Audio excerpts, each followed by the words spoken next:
imagine waking up on your birthday. You expect love and celebration from the one person you cherish most, your own child. But instead, you're hit with a betrayal that shatters your world. Hi, everyone. I'm Eleanor, and this is my story. It all started on my 70th birthday. I had raised my son Michael alone after his father passed away when he was just a boy. I worked 2 jobs, sacrificed everything to give him a good life. Michael grew up to be a successful businessman, married to Sarah.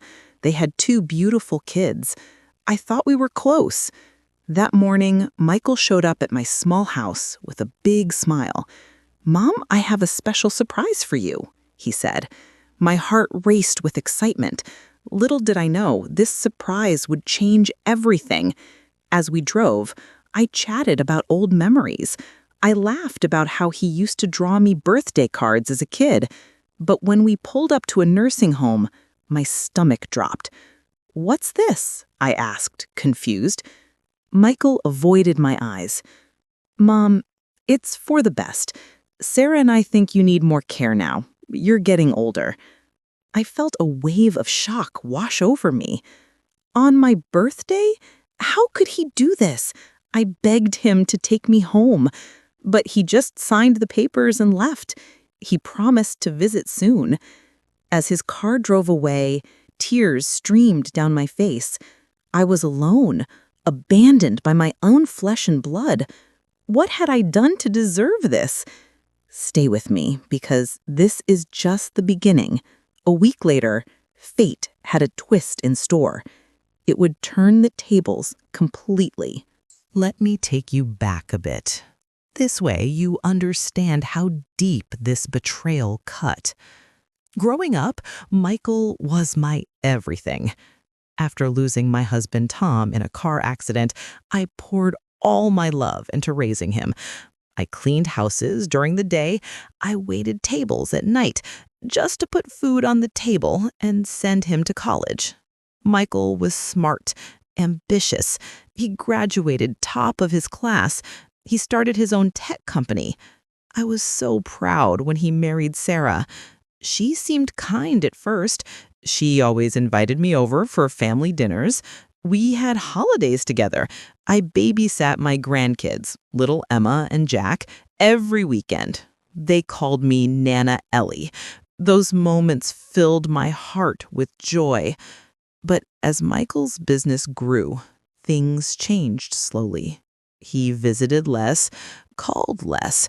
Sarah started hinting that I was too frail to live alone. Even though I was healthy and active, gardening, walking my dog, even volunteering at the local library, I brushed it off. I thought it was just stress from their busy lives. Looking back, I see the signs. Michael had been distant, always talking about money and expansions. One day, he even asked if I had any savings to invest in his company. I gave him what I could, about $10,000 from my retirement fund, because that's what mothers do. But now, sitting in that cold nursing home room, staring at the beige walls, I wondered if that was all I was to him, a burden to discard. The other residents were nice, but I felt trapped, my independence stolen. Nights were the worst. I'd cry myself to sleep, replaying memories. How could the boy I raised turn into this?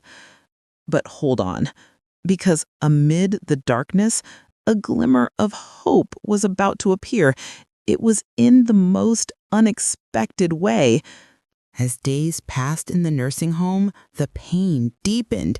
I tried calling Michael, but he screened my calls. He sent texts like, "Busy with work, Mom. We'll visit soon." Sarah posted family photos on social media. She showed them smiling at a fancy dinner. She captioned it, "Perfect night out." No mention of me. It stung like nothing else. Then, one afternoon, a kind nurse named Lisa sat with me. "Eleanor, you seem so sad. Want to talk?" I poured out my heart. She listened. Turns out, Michael had told the staff I had memory issues. He said I needed full-time care. A complete lie. I was sharp as ever. That revelation hit me like a thunderbolt. It wasn't just abandonment, it was a calculated move. Why? I dug deeper. Using the nursing home's computer, I checked my bank statements. My heart sank. Michael had access to my accounts from years ago. Small amounts were missing. They added up to thousands. He thought I wouldn't notice. And now, with me out of the way, he could sell my house without interference. I confirmed it when a real estate agent called the home. The agent asked for me about listing preparations. Rage boiled inside me, anger mixed with profound sadness. How could my son, the one I sacrificed for, betray me so coldly? I felt broken. I questioned every hug, every "I love you." But in that low moment, something shifted. I wasn't gonna fade away. No, I would fight back. Little did Michael know, karma was watching. It was about to deliver a jackpot that would expose everything. What happened next? It was nothing short of a miracle. Exactly 1 week after that fateful birthday, I was sitting in the common room. I mindlessly watched TV to distract myself from the ache. The lottery draw was on, something I never played much. But years ago, I bought a ticket every month with the same numbers. My birthday, Tom's, and Michael's. That night, as the numbers rolled out, my eyes widened. 7, 14, 21. They matched. I won $5 million. At first, I thought it was a dream. Lisa checked for me, and it was real. Joy flooded me, but quickly turned to determination. This wasn't just money. It was power. Power to reclaim my life and teach Michael a lesson he'd never forget. I kept it secret at first. No calls to him. Instead, I hired a lawyer named Mr. Reynolds. He was a sharp man who specialized in family disputes. We uncovered more. Michael had forged documents to gain power of attorney. He planned to sell my house and pocket the proceeds. My blood boiled.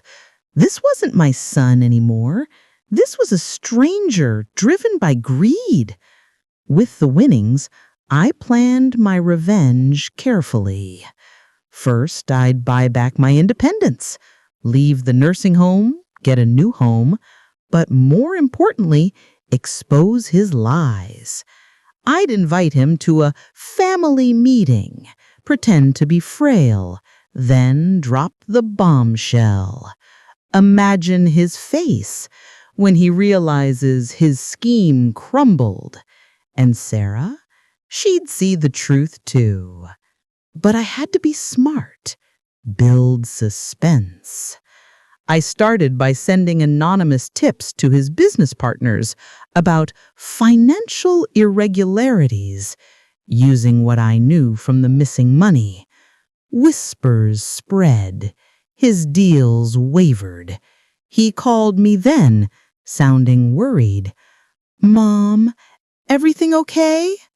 I played along, weak-voiced. Oh, the satisfaction. The climax was coming. It would leave him speechless. But how exactly did it unfold? Let's dive into that heart-pounding moment. The day arrived. I arranged a meeting at a fancy restaurant. "My treat," I said over the phone. I sounded forgiving. Michael and Sarah showed up all smiles. They probably thought I'd softened. "Mom, so glad you're adjusting," Michael said. He hugged me awkwardly. Sarah nodded.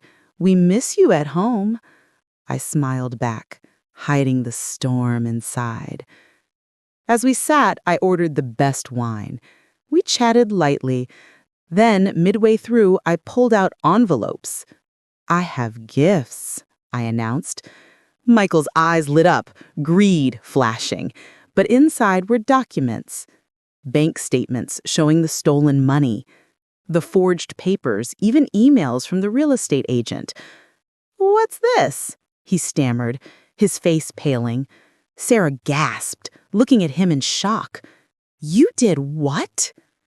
I leaned in, my voice steady but emotional. "You left me to rot on my birthday, Michael. Stole from me, lied about my health. But guess what? I won the lottery. $5 million. And with it, I've exposed you." His business partners had already pulled out after my tips. His company was crumbling. The grandkids, I'd set up trusts for them. Safe from his grasp. Sarah stood, tears in her eyes. "I had no idea." She left him that night. She filed for divorce. Michael begged for forgiveness, but I walked away, head high. Back home in my new place, a cozy house with a garden, I felt relief wash over me. No more betrayal. Justice served without a single harsh word. But the real win? Rebuilding my life on my terms. Now, as the dust settled, I reflected on what it all meant. In the end, this betrayal taught me a painful but powerful lesson. Family isn't just blood. It's about loyalty and respect. I raised Michael with love, but greed twisted him. Yet, I found strength I didn't know I had. The lottery wasn't just money. It was a second chance to live fully, surround myself with true friends like Lisa. She became like a daughter to me. I traveled, volunteered more. I even started a support group for abandoned elders. Michael? He lost his business, his marriage. But I hear he's trying to rebuild, perhaps learning humility. I forgave him in my heart, not for him, but for me. No revenge is complete without growth. So, if you're watching, remember, betrayal may break you temporarily, but rising above it makes you unbreakable. Cherish those who truly care. Never underestimate the power of karma. Life can turn in an instant. Mine did. Thank you for joining me on this emotional journey. What do you think? Have you faced betrayal like this? Drop a comment below. Where are you watching from, and how did this video make you feel? If it touched you, hit that like button. Share with someone who needs to hear it. And subscribe for more stories of revenge, justice, and heartfelt lessons. See you next time.